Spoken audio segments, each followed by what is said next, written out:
Această emisiune este susținută de Metro, partenerul de încredere al localurilor tale îndrăgite.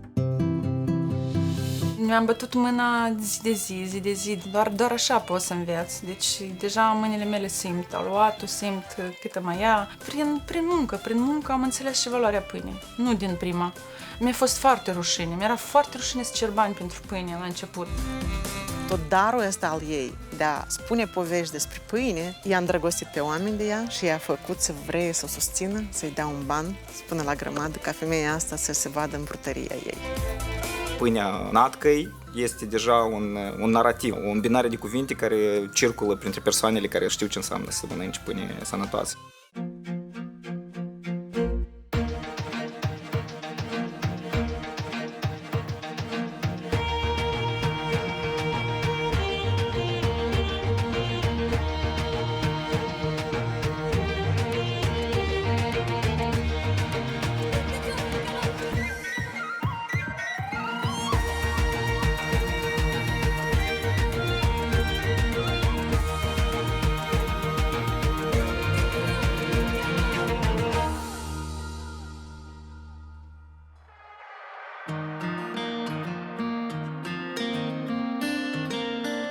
Eu trăiesc cu pâinea, trăiesc prin pâine, vorbesc prin pâine. Eu doar locuiesc aici unde coc pâinea și asta m-a făcut să mă apropii de ea și să fac paralele cu cum decurge viața unui om și cum decurge viața în pâine, da? Și îmi place să relaționez asta și să împart cu alții asta. Eu culegeam plante și făceam tot fel de compoziții și le presam apoi decorându-le cu tot fel de flori și conținând tot fel de arome de pe câmpuri. Așa a apărut denumirea Iarba Noastră, de fapt, ceea ce amuză pe foarte mulți. Eu foarte mult țin la ierburile din flora spontană, fiind biolog. Am studiat foarte mult și îmi plăcea însăși acest proces și uite că așa s-a născut Iarba Noastră. Când s-a dezvoltat cu pâinea, pasiunea și brutăria și tot, ne gândeam poate să facem pâinea noastră, dar mă gândeam că spicul tot e iarbă într-un fel oricare și nu ne-am complicat. Am lăsat așa Iarba Noastră.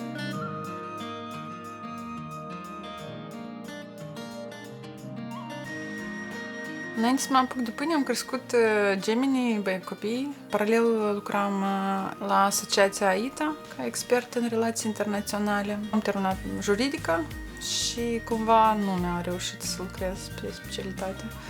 Apoi, după ce am născut gemenii, nu știu de ce a apărut interesul față de pâine și paralel am înțeles că vreau să cunosc mai aprofund tot ce se întâmplă în pâine, microbiologie și am mers la facultatea de biochimie. Dar nu știu cum a reușit. Cred că am eu un potențial care încă singur nu realizez care este. Salut!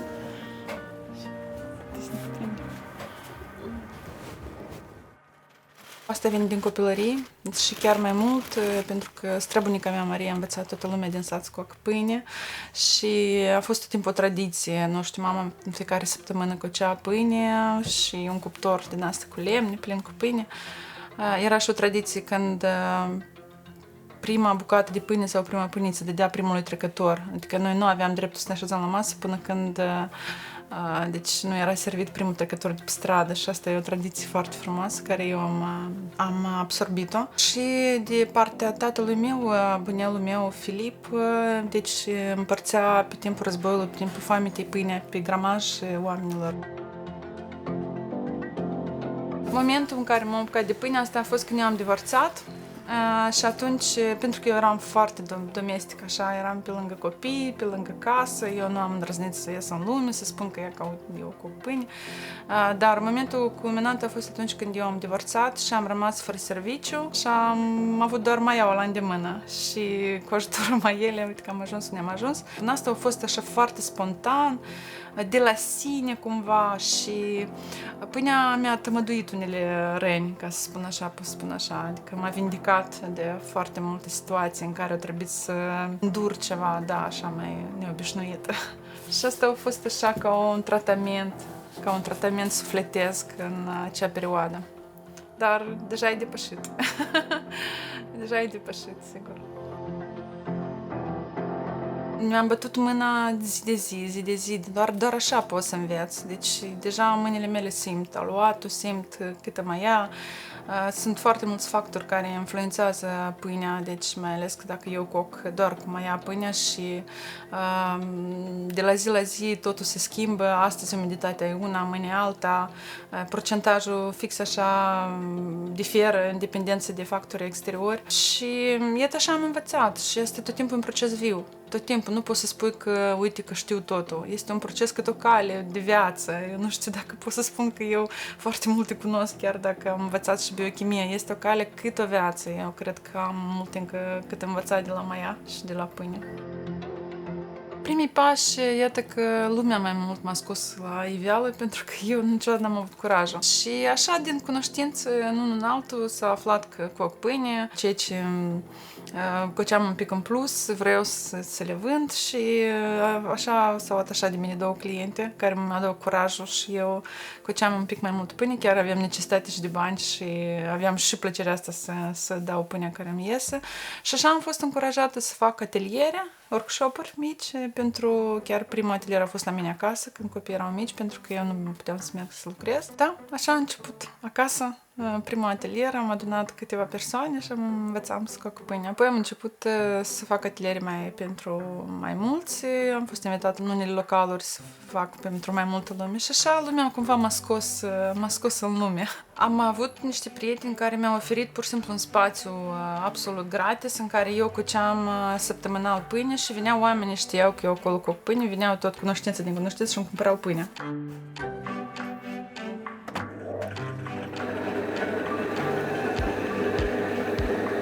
Primul lucru care am făcut, asta singur că mi-am cumpărat o moară cu piatră micuță, de casă, cum s-ar spune, da? Pentru că eu înțelegeam că asta trebuie să fac, ca să am o pâine bună, trebuie să am moara mea și să știu ce grâne pun în această moară. Am avut niște prieteni care m-au încurajat să fac un proiect de crowdfunding, pentru că eu nu aveam resurse materiale să încep o brutărie, dar tot timpul mi-era frică, pentru că știam cât necesită responsabilitate. Dar tot cu ajutorul lumii. Deci am prins și la curaj și oamenii au donat foarte mult, de la zero bani, foarte multă lume, necunoscută, cunoscută.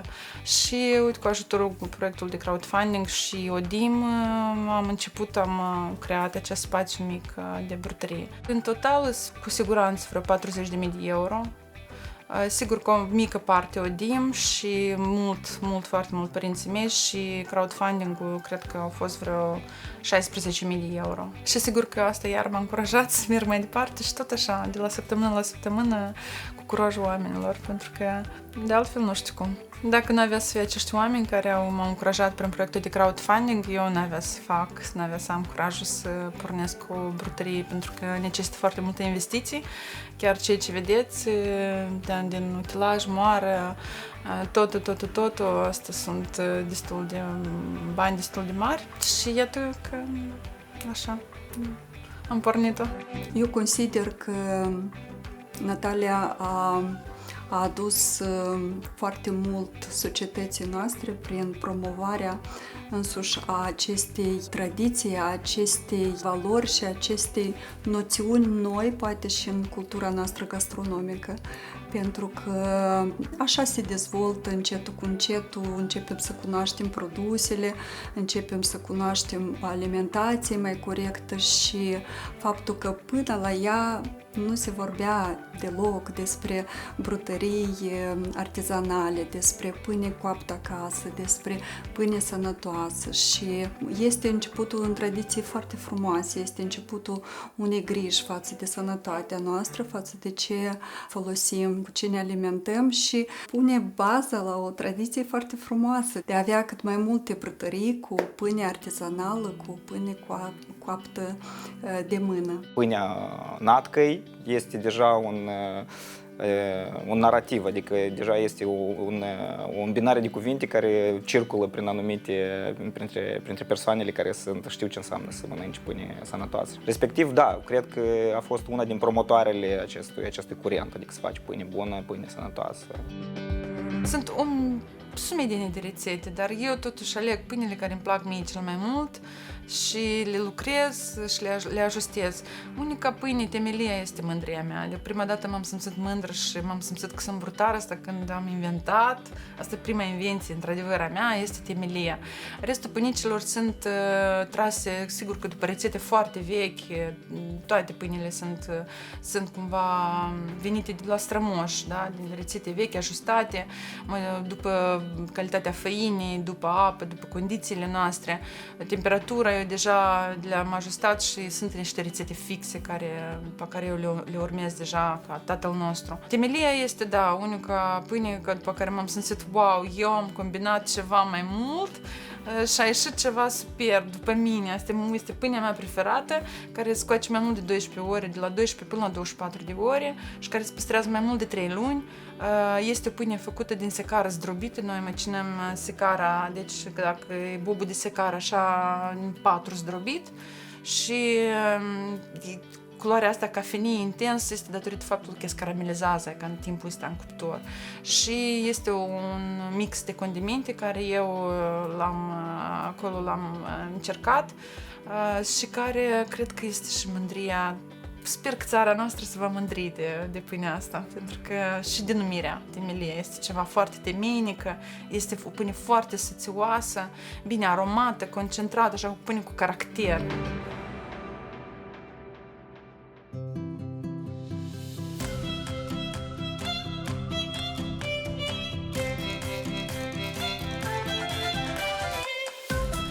Trebuie să fii permanent trează alături de pâine, pentru că, bine, un pic mai cald, pâinea îți dospește un pic mai repede și tu trebuie repede să o manipulezi, să știi, să o răcești un pic sau să o pui repede la cuptor, dacă mai ai spațiu în cuptor, pentru că cuptorul la noi e cu spațiu limitat. Și atunci tot timpul ești lângă pâine, trebuie să trăiești lângă pâine ca să faci așa pâine pe care o facem noi.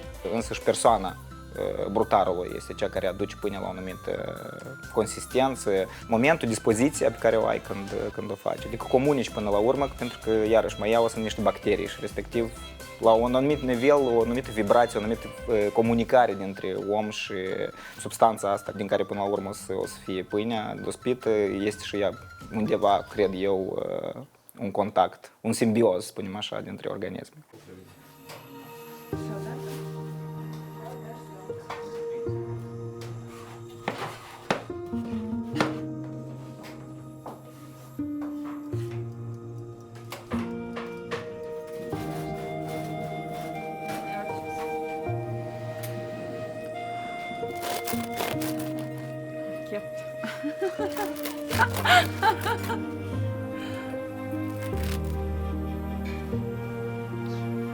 Am și slănină. Pentru că stai slănină, da? Deci, că tu ne видел банку с салом?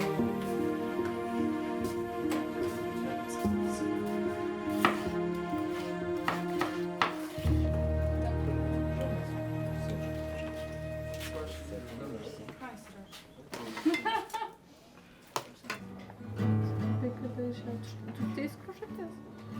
Da, am tată am încercat. А, tu știi plătită даже.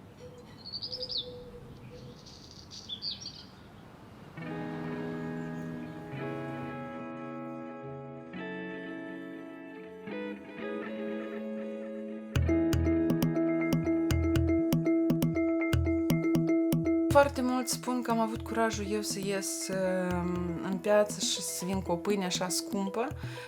Cea mai scumpă, cred că e bine la nivel european. Prețurile sunt, chiar poate și în Europa găsești mai ieftin, dar doar prin muncă. Eu am dormit pe saci de grâu, eu am dormit la podele, eu știu cât efort, cât viață, sănătate necesită pâinea și cred că asta m-a făcut să am curajul să ies să spun că, uite, pâinea asta costă. Că noi suntem gata să plătim, nu știu, bani mari pentru tot felul de prostii, dar nu respectăm pâinea care, de fapt, este esența. Eu acum sunt foarte la modă să mănânci keto, fără gluten, nu știu ce, dar pâinea ca tare cum se cade, așa cum o coceau pe timpuri, noi am pierdut valoarea. Și ea nu face nimic rău, atâta timp cât e făcută cu bun simț. Și eu cred în asta. Și asta poate că puțin mă reprezintă, anume încrederea asta, pentru că știu că pâinea trebuie să coste. Pâinea bună, cu bun simț, trebuie să coste. Încrederea asta de unde vine? Din momentul că dacă o faci manual, dacă o faci cum se cade, noi vindem 4 zile pe lună, dar muncim o lună. Ca să înțelegi cât e de lung procesul, o fermentare lentă, multă muncă manuală. Și atunci nu-ți iese. Nu-ți iese dacă o faci mai ieftin, nu-ți iese, mai ales că noi suntem educați și crescuți în spațiul post-sovietic, unde pâinea a fost tot timpul asigurată de stat. Și nu poți concura cu franzeluța, nu poți concura cu companii mari care sunt asigurați de către stat, de către cineva. Și atunci, de ce și-au dispărut mici artizani cu brutari? Pentru că ei n-au putut concura, pur și simplu. Prin muncă am înțeles și valoarea pâinii, nu din prima. Mi-a fost foarte rușine, mi-era foarte rușine să cer bani pentru pâine la început. Am făcut multe masterclass-uri la care au venit oamenii și poate dacă la început credeau că pâinea e scumpă, când și-au băgat mâinile în aluat, atunci au înțeles ce valoare are. Tot procesul. Începe să cultivi o maia de la zero, începe să o crești, să ai grijă de ea, începe să pui făina, să cauți făina calitativă, nu pur și simplu făină. Și asta ție foarte mult efort, timp și grijă, ca un copil. Și atunci începe a valorifica și din gură în gură, în om, așa s-a cultivat și o cultură de consum a pâinii. Am avut ocazie să mai cunosc chiar și alți producători, adică majoritatea lumii care deja face pâine artizanală, oarecum are tangenți cu Natalia, adică ori au făcut cursuri, ori s-au inspirat, ori au avut posibilitatea să primească de la ea iarăși aceeași maia, că ea practic este secretul producerii, pentru că fără drojdii, fără alte momente, respectiv maiaua trebuie să o iei, ceea ce spun italienii, lievito madre, da? Adică maiaua mamă, adică să o iei de la cineva care deja o ține de mai mulți ani, o hrănește și o îngrijește. Am aflat cât de toxică poate fi drojdia și îndată am și exclus-o din alimentația noastră zi de zi și o pâine cu maia, o pâine de casă este foarte sănătoasă. Drojdia comercială este o cultură controlată, crescută în laboratoare, pe un substrat anumit, adică tu știi că pâinea ai peste 3 ore. Procesul începând de la fermentare și copt durează 3 ore maxim. Cu tot cu fermentare, cu tot cu modelare. Deci tu pui pâinea, crești în 3 secunde și ai pâine pe masă. Dar nu are gust. Nu are nimic până aceea, nu are niciun conținut. Și eu sunt pentru asta. Pentru ca pâinea să aibă gust și valoare. Și atunci mănânci o felie 200 saturi. Bine, pâinea e scumpă, oamenii și o dată pe săptămână pâinea, vor le ajunge pentru o săptămână. Sunt pâini la mine, de exemplu, care țin și 34 luni. Da, trebuie să întrebăm producătorii, trebuie să vorbim, să dialogăm cu ei, să întrebăm de unde vine produsul, care este calea lui, cum trăiește el cu asta sau nu, ce știi despre acel produs. Totul, pentru că produsul este, de fapt, reprezintă viața unui om care cultivă sau produce, despre valorile lui, despre cu ce intenții vine el când coace sau când crește sau când are el acea atitudine, acea stimă și respect față de natură. Eu nu știu cât de mulți oameni sunt în Chișinău, dar ei sunt foarte mulți care s-au molipsit de coacerea pâinii cu maia de la Natca. Eu sunt una din ei. Am fost la un prim atelier, când ea era abia la început de drum, n-avea brutărie, n-avea nimic. Ea pur și simplu cocea, avea multă maia și se împărțea cu toată lumea cu pasiunea și cu maiaua ei. A făcut un lucru extraordinar pentru noi toți. În primul rând, ea ne-a învățat ce înseamnă maia și ne-a învățat rostul pâinii de casă, artizanale. Ne-a învățat să coacem, ne-a îndrăgostit de gustul pâinii adevărate, pentru că numai după ce guști pâinea artizanală, pâinea făcută cu dragoste acasă pe maia, tu înțelegi că tu după aia nu mai poți cumperi pâine de la magazin. Și asta este extraordinar.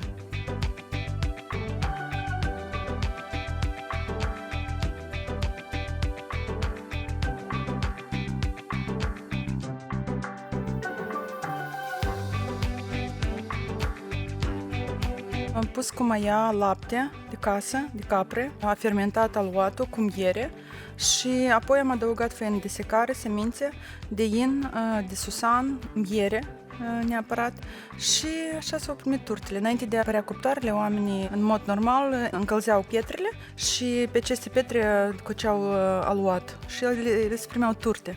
Numai că eu le-am gândit un pic dulcii. M-am inspirat dintr-o carte suedeză. Foarte mult mi-a plăcut rețeta și m-am inspirat de acolo și deja adaptată la gustul meu.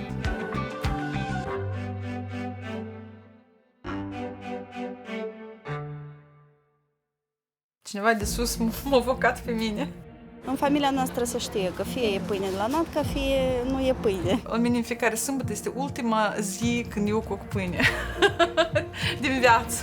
Și așa e în fiecare sâmbătă.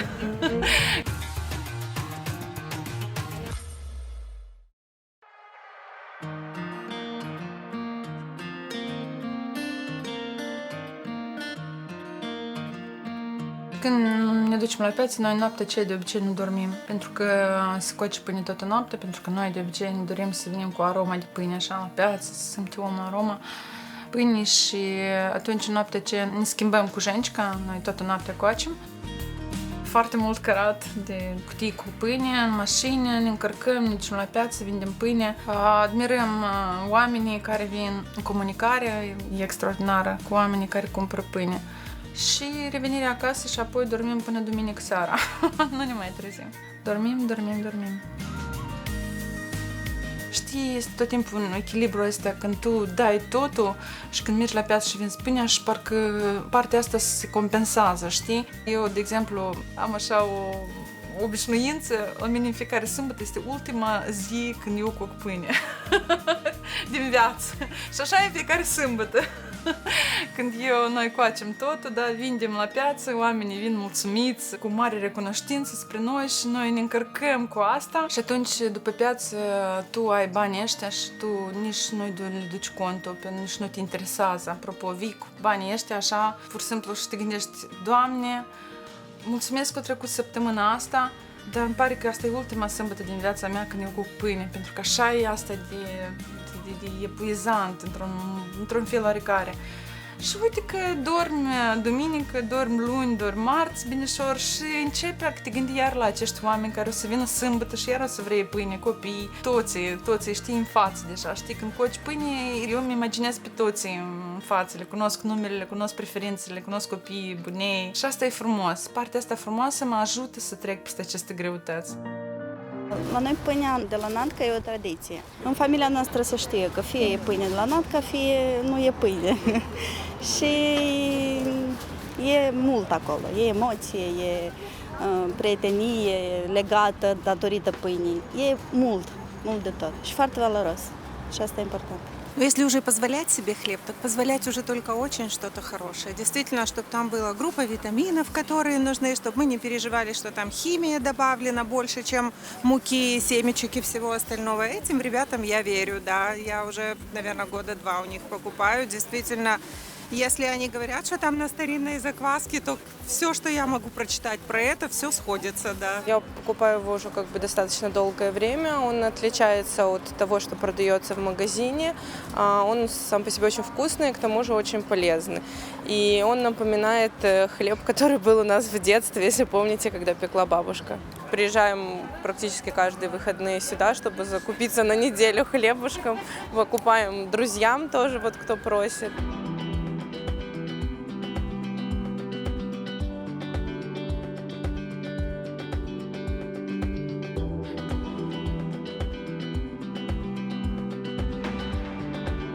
Bineînțeles că voi alege tot timpul o pâine sănătoasă, o pâine în care și gustoasă și este suflet și altfel e gustul. Și dimineața când o tai și apare sunetul ăsta, asta este ceva absolut delicios. Probabil că am admirat tot timpul pâinea gustoasă, atât în Franța cât și în Italia, și iată rândurile lor la brutărie și dragostea lor, anume pentru o cuptură proaspătă de mână, dimineața. Iată, ei sunt gata să stea în rândurile astea lungi și la coadă, doar să cumpere o pâine gustoasă dimineața. Clienții mei sunt niște oameni care valorifică ceea ce facem noi. Ei văd din interior procesul, ne cunosc pe noi foarte bine, cred că ne cunosc, ne urmăresc poate pe rețele, ceea ce reflectăm noi acolo prin postări, ceea ce trăim, de fapt, valorile noastre. Ăștia sunt consumatorii noștri care în timp au devenit și prieteni, care așa iubesc să ne adunăm și să-i servesc uneori cu ulei și cu niște ierburi, să plânte niște pâine, cu un vin bun. Deci sunt oameni care cred că rezonăm prin valori și care ne încurajează de fiecare dată și ne spun că pâinea asta merită să fie și scumpită. Voi trebuie să scumpiți pâinea. Ei ne-au încurajat, noi recent am scumpit pâinea. Deja s-au scumpit foarte mult ingredientele, prețurile la pâine din cauza secetei, din cauza pandemiei și noi am fost nevoiți cu foarte multă durere și cred că îmi cer iertare dacă cineva s-a dezamăgit, dar asta este situația. Noi nu cred că pe baza pâinii ne îmbogățim foarte mult. Asta cu siguranță. În alte țări avem exemple extraordinare de artizanat, unde oamenii își coc și își fac cașcavaluri, își fac vinul său, își fac pâinea sa pe lângă casă unde locuiesc și o pot vinde și nu au nicio problemă cu asta. Invers, sunt încurajați. Pe când la noi nu este nicăieri reglementat asta. Deci eu, fiind om care coc pâinea ca acasă, eu nu pot, nu știu unde să mă încadrez și de asta caut, studiez și deocamdată cred că patenta este cea mai potrivită. Tot timpul când mă duceam să caut grâu sau pentru că știu că de la sol pornește totul, am căutat oameni care stau în spatele asta și am găsit un om extraordinar de interesant, domnul Mihai, care acum a decedat cu păreri de rău. Până acum eu procuram toate grânele de la el, niște grâne superbe, ecologice, bio, certificate eco. Deci eu, înainte de a alege grâu, eu îl gust, îl mănânc, îl mistic așa bine ca să-i simt toată energetica. Acum noi vrem să avem și noi niște pământuri, poate să primim cu ajutorul Domnului, să ne cultivăm însăși grâul nostru. Avem niște soiuri care deja sunt verificate de mine și preferate după gust, aromă și îmi doresc foarte mult să găsesc un spațiu, teren unde aș putea să-mi cultiv grâinele singurică.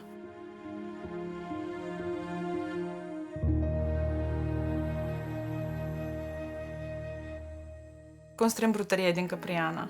Foarte mult ne dorim. Ne dorim să reușim să strângem măcar cât de cât să construim acolo, să ne întoarcem chiar la rădăcini, pentru că acolo, în mijlocul pădurii, vrem un cuptor pe lemne, pentru că deocamdată avem un cuptor electric. Vrem să facem pâinea, să o plămădim manual, deci așa niște vase din lemn, sunt ca un fel de covată, dar un pic mai mare, ca să plămădim manual. Vrem să trăim, pentru că aici este o locație temporară, este locația fratelui meu. Acolo deja este un pământ al nostru în care vrem să ne facem un locușor în care să readucem la viață valorile uitate, să readucem la viață pâinea ca pe timpuri, să readucem la viață obișnuințele simple a oamenilor din sat. E pădure acolo, e apă de la izvor, e mult lut, putem să facem și cuptorul nostru din lut acolo. O facem o brutărie doar din materiale naturale, din lemn, paie, piatră și lut. Vrem să revenim și mai mult să ne aprofundăm deci așa, de la rădăcini, cum ar trebui să fie, pentru că mâinile noastre redau și starea noastră.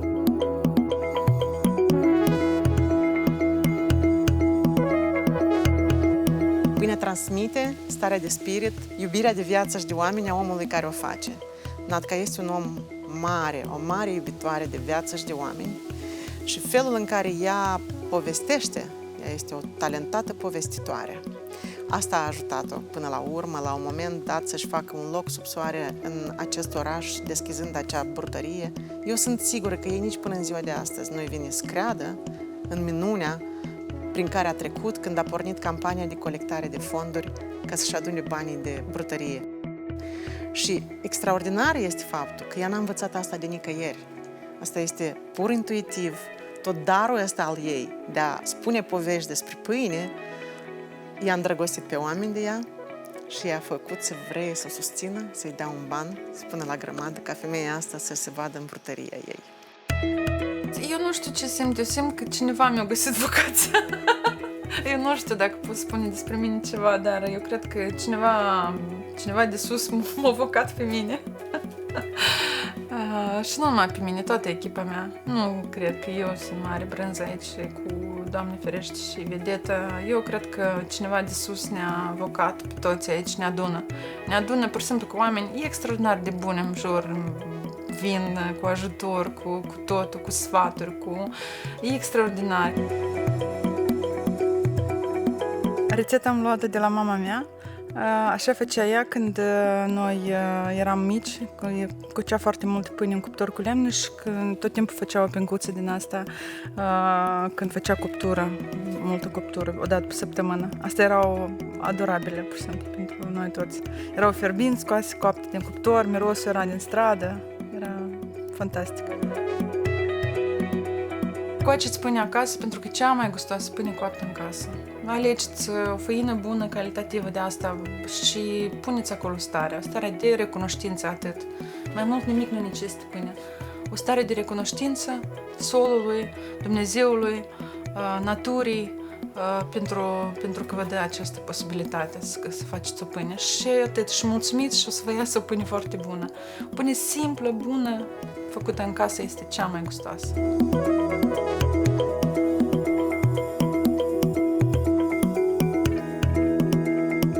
Nu trăiesc cu valori din astea, ei trăiesc cu valori foarte simple.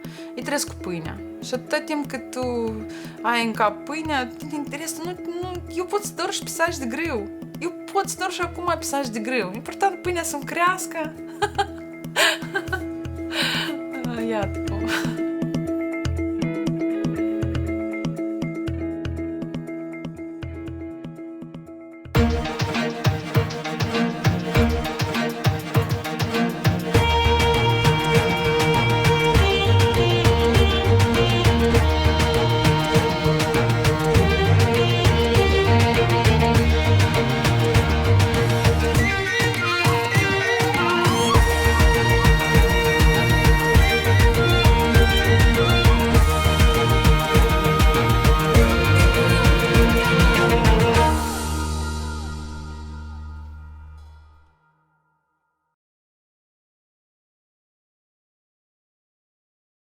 Emisiune susținută de Metro.